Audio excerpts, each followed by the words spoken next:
Huan Ying, thank you for joining us for another episode of Kòo-sū, a Taiwanese storytelling experience. I'm Grace Wong Lynch. Our next reader is Lisa Chiu, a Taiwanese American writer from Cleveland, Ohio. Her work has been published in the Mercury News, McSweeney's, and People magazine. Hi, Lisa. Hi, Grace. So I'm always excited to hear what you've been up to because you do such a wide variety of writing, from journalism to humorous pieces about sitting in the Target parking lot. Pandemic problems. Yes, totally.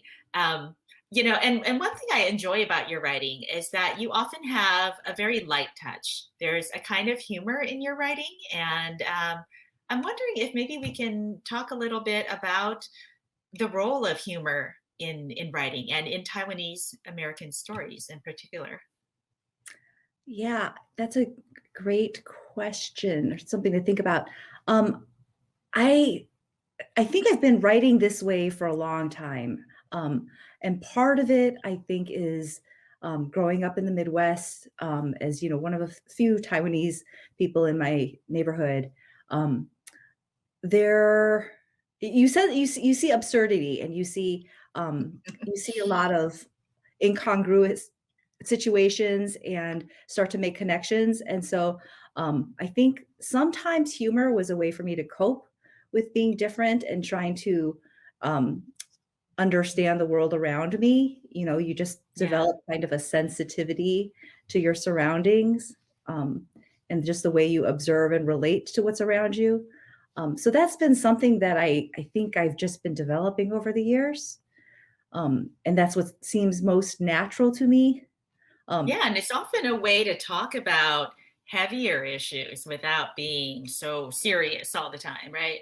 yeah, yeah. And, like I would share things that, just like musings about my life, and people really responded to it, whether it's Mm. like my mom's Taiwanese voicemails that Siri can't understand, or, just things like that, everyday things.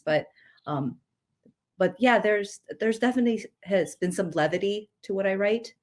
Um, Less so more recently, I have to say.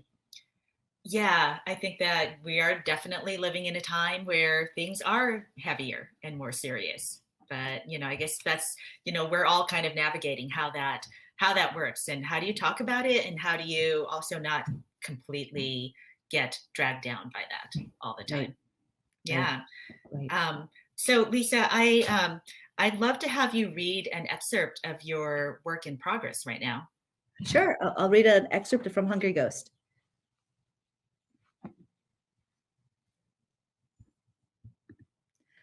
Before I spoke English instead of Taiwanese, before I went to school and learned what was acceptable to eat and was not, I ate everything my parents ate.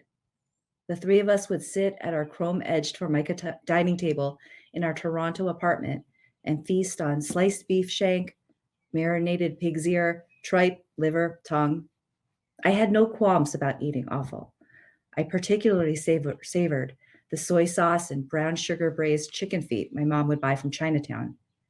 Pretending I was a witch eating children's fingers, I'd suck the salty sweet flavor off the skin and crunch the twig like bones with my teeth. One time, someone scolded my mom for letting me eat them, citing a Taiwanese saying that children who ate chicken feet would be bad students in school, tearing their books apart. Food has never been just fuel for me.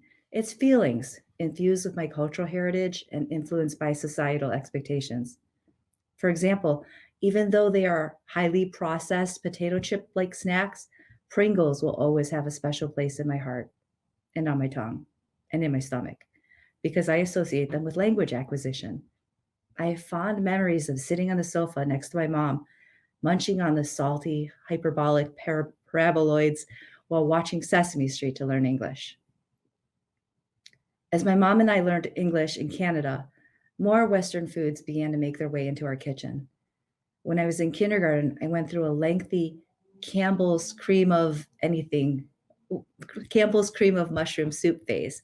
I had to have it every day until suddenly and inexplicably I no longer desired it, banishing it from my diet for nearly 10 years.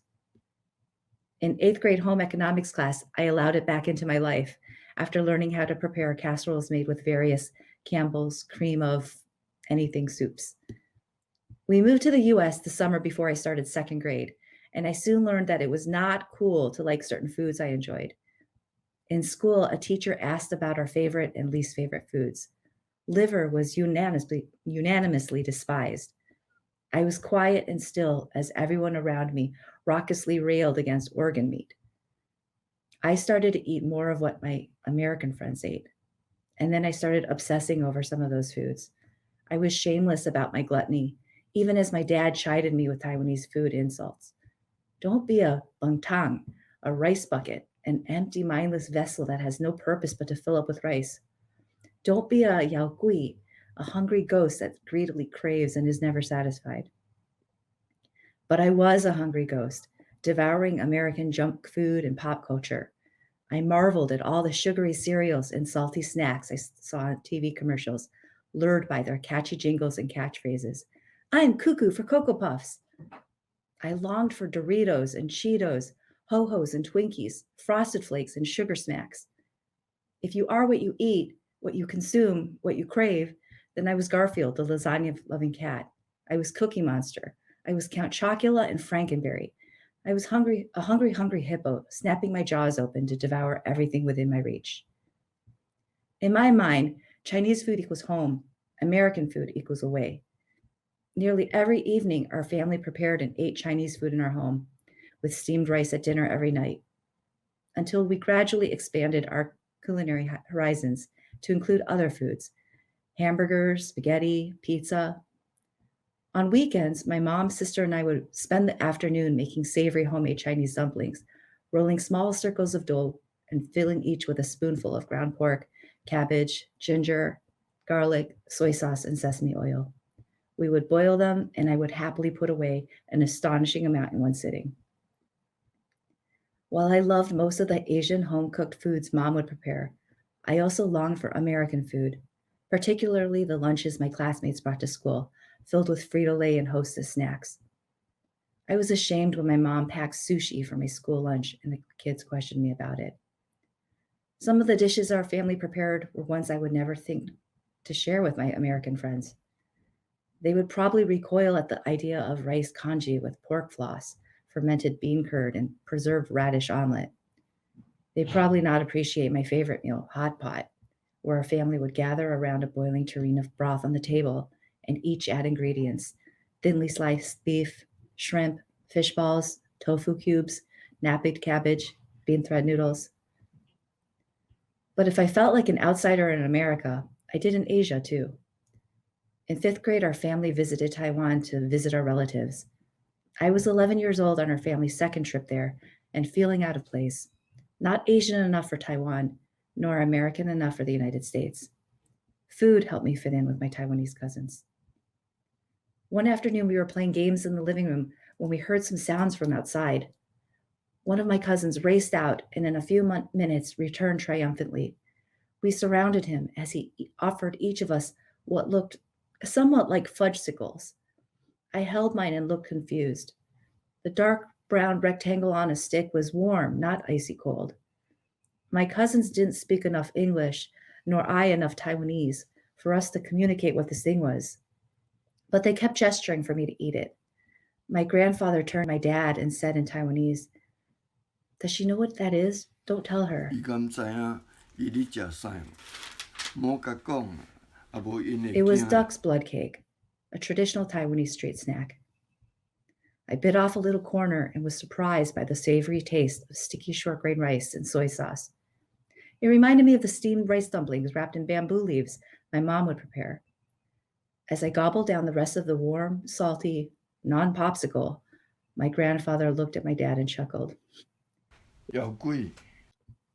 It was much later, in adulthood, that I learned that the hungry ghost archetype is not specific to gluttonous children. A concept based in Buddhist and Taoist beliefs, the hungry ghost is a lost, insatiable spirit who roams, burdened by unmet needs. Yes, that was me also, grotesque in my neediness, starving for acceptance and yearning to belong.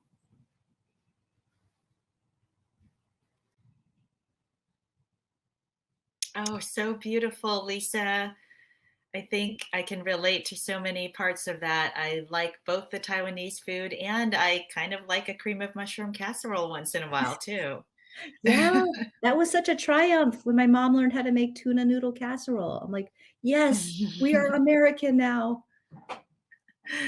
Well, I can't wait to hear more of your writing from this project. In the meantime, can you tell people where we can follow you online? Sure, the easiest I think is on Twitter. It's just, at Lisa Chiu. Great. Well, thank you so much again for being with us here today, Lisa. And thank you, everyone, for tuning in to Kòo-sū. And stay with us throughout the Taiwanese American Cultural Festival, and we will be introducing you to more great writers.